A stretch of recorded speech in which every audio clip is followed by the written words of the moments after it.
पढ़ेंगे 10वां पाठ है नीति नवनीतम। नीति नवनीतम जहाँ पर मनुस्मृति के कुछ श्लोकों को संकलित किया गया है जो हमें अच्छे आचरण सिखाते हैं, सदाचार सिखाते हैं, जो मनुष्य को जीवन में मिलने वाले लाभ को से आनंदित करते हैं। लाभ मतलब पैसा कमाना नहीं, लाभ का मतलब जो हमारे आचरण से हमें संतुष्टि देते हैं। बड़ों का सम्मान करना, माता पिता की आज्ञा का पालन करना, सुख दुख को समान रूप से सहना इत्यादि शिष्टाचार का वर्णन इस पाठ में किया गया है।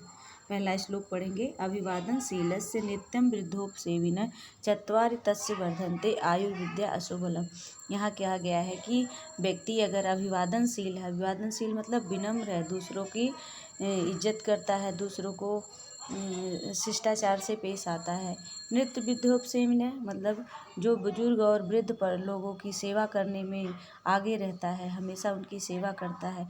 उनके चत्वारि तस्य वर्धन्ते, उनकी 4 चीज़ें बढ़ती हैं। क्या क्या? वो लंबी उम्र वाला होता है, विद्या वो विद्वान होता है, यशो यश का भागी होता है, और बलम मतलब बलवान होता है। मतलब कार्य करोगे तो कार्य करने की ताकत भी आएगी। जब लोगों को सेवा करोगे, बूढ़ों बुजुर्गों का आशीर्वाद मिलेगा तो खुशी मिलनी है, लोग तारीफ करेंगे। तो यानी अभिवादनशील व्यक्ति जो शिष्टाचार से युक्त है उस और जो नित्य वृद्धों की सेवा करता है उस व्यक्ति के ये 4 चीज़ें बढ़ते हैं। आयु, विद्या, यश और बल, ये 4 की वृद्धि होती है। आयु मतलब उम्र, विद्या मतलब ज्ञान, यश मतलब यश और बल मतलब बल। यम माता पितरौ क्लेशम सहेत संभवे नृणाणाम। जो माता पिता क्लेश सहते हैं, दुख सहते हैं, जो माता पिता क्लेश दुख सहते हैं, संभवे निरानाम एक मनुष्य के निर्माण में। मनुष्य का निर्माण मतलब कि एक अपने बच्चे को एक अच्छा व्यक्ति बनाने में जो दुख माता पिता सहते हैं, खाने पीने से लेके विद्या अध्ययन संस्कार आदि देते हैं, तस्य ना तस्य निष्कृति शक्त्या कर्तुम वर्ष शतैरपि। कह रहे उसकी निष्कृति मतलब उसका बदला, उसका उपकार तो 100 सालों में भी चुकाया नहीं जा सकता। वर्ष शतैरपि मतलब 100 सालों में भी, तस्य निष्कृति उसकी निष्कृति नहीं हो सकती, उसका बदला नहीं चुकाया। शक्या कर्तुम मतलब चुकाया नहीं जा सकता। तयोर नित्यम, तीसरा पढ़ेंगे। तयोर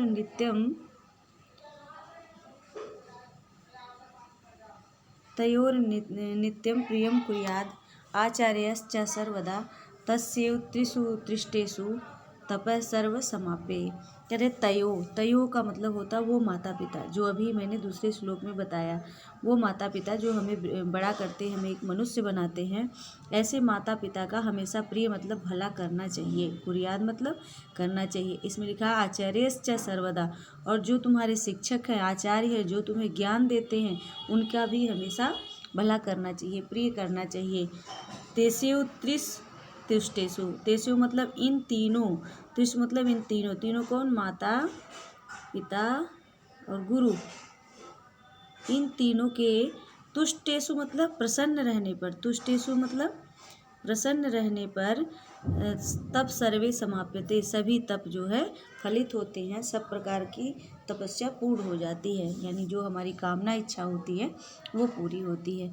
चौथा पढ़ेंगे। सर्वम परवशम दुखम सर्व आत्मवशम सुखम एत विद्यात् समापने लक्षणम सुख दुख्यो है। सर्वम परवशम दुखम, अगर कोई व्यक्ति किसी के पराधीन है, परवशम मतलब पराधीन है, सर्व आत्मनम सुखम तो वो सबसे बड़ा दुख है।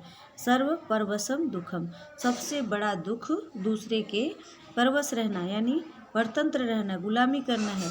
सर्व आत्मवशम सुखम और सबसे बड़ा सुख है अपने अधीन रहना, आज़ाद रहना। लक्षण दुख सुख दुखियों मतलब यही सुख दुख का लक्षण है। परवश रहना दुख है और स्वतंत्र रहना सुख है, यही सुख दुख का मुख्य लक्षण है। एतद् विद्याम समासेन, जो इन विद्याओं को जान लिया उसी का जीवन सफल है। जो इन विद्याओं को जान लेता है कि सुख दुख क्या है, उसी का जीवन सफल है। आगे पढ़ेंगे। यत कर्म कुर्वतो वस्य तस्यात् परितोषो आत्मनः तत्पर्यतेन कुर्वीत विपरीतम तु वर्जते। कह रहा है कि यत कर्म वही कार्य करना चाहिए। यत मतलब जो, कर्म मतलब कार्य, कुर्वतो वस्य मतलब करना, चाहिए। यस्यात् पारितोषो अंतरात्मना, जिससे हमारा मन, परितोष मतलब संतुष्ट होता है, अंतरात्मना मतलब आत्मा। जैसे हम चोरी करते हैं तो हमारे अंदर से आवाज़ आती है कि ये गलत है, यानी गलत कार्य ना करो जिससे तुम्हारी आत्मा संतुष्ट होती है, जिसको कार्य करने से तुम्हारी आत्मा खुश होती है। यत् कुरुतो यश, वही काम करो जिससे तुम्हारी आत्मा प्रसन्न होती है। तस्य प्रयत्ने कुर्वीतम, हमेशा प्रयत्न करना चाहिए कि हम वैसा ही काम करें जिससे हमारी आत्मा संतुष्टि होती है, जिससे हमारी आत्मा प्रसन्न होती है। विपरीत तु वर्जते, और जो उसके विपरीत है, जो हमारी आत्मा कहती है, लोग कहते नहीं हमारा आत्मा मेरी आत्मा गवाही नहीं दे रही, हमारी आत्मा गवाही नहीं दे रही काम करने के लिए। तो जब जो कार्य अपनी अंतरात्मा से आवाज़ आए कि ये नहीं करना चाहिए, ये दुष्कर्म है, तो ऐसा कार्य करने का कभी प्रयत्न नहीं करना चाहिए। छठा पढ़ेंगे। दृष्टिपूतम न्यायसेत पादम, वस्त्रपूतम जलम पिबेत, सत्यपूताम वचे द्वाच वाचम, मनःपूतम समाचरित। कह रहा दृष्टिपूतम, हमेशा अपनी दृष्टि साफ रखनी चाहिए, पवित्र रखनी है। कैसे? मतलब अन्याय नहीं करना चाहिए। न्याय से पाद मतलब अपनी दृष्टि इतनी पवित्र होनी चाहिए, न्यायोचित होनी चाहिए कि अच्छा बुरा तुम्हें दिखाई पड़े। वस्त्रम पूतम जलम पिबेत, और वस्त्र हमेशा वस्त्र से छानकर जल या शुद्ध जल पीना चाहिए।